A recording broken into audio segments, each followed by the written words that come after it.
Grabe, ang ganda ng product na ito. Perfect ito sa mga babaeng kinulang ang umbok ng likuran.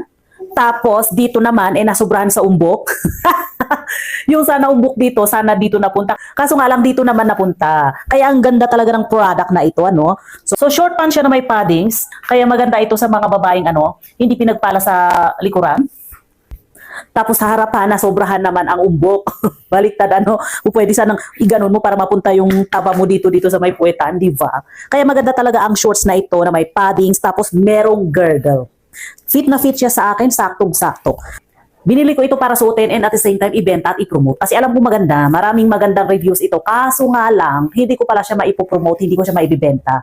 Alam niyo ba kung bakit? Kasi etong girdle niya, kahit na dito na sa tatlo ko ilalagay, kulang pa rin, hindi pa rin na-press yung aking dito, yung aking puson.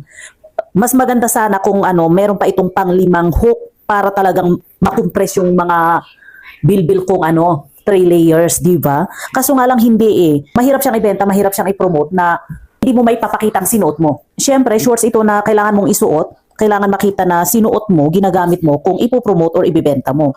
Kaso nga lang sayang, tingnan nyo naman, ang ganda-ganda ng product na ito. Naghanap nga ako ng pagbibigyan nito eh.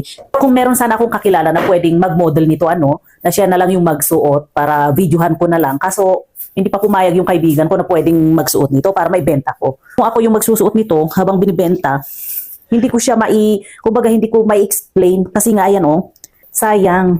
Ang ganda pa naman sana, tama yung fitting, tama yung size na kinuha ko. Kaso nga lang ito, ayan, hindi ko siya ma-compress. Hanggang dyan lang. Maganda itong product na ito. Pero, ipopromote ko ito, ibibenta ko kung may ibang magsusuot habang ako yung nagbibideo. Gets nyo? Yung ganoon. Yung may ibang magmumodel na talagang fit yung mismong girdle.